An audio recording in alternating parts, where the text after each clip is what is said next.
Moin, Tob. Na, habt ihr in der letzten Zeit nicht auch einmal gefragt, warum dat so viel Lü geben deit, die einfach bloß Schied in den Kopf habt und blöden Krom denken tut?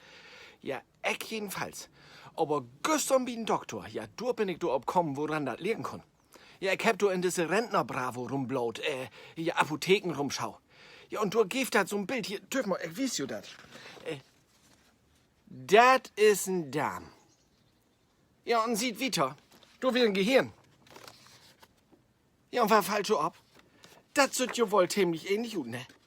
Ja, und wenn denn durch oben jemand so einen Körper zusammenbohnt deit, und wenn die sich mal vergrieben deit, ja, dann kann da passieren, dass das Gehirn dahin kommt, wo die Darm hingehört.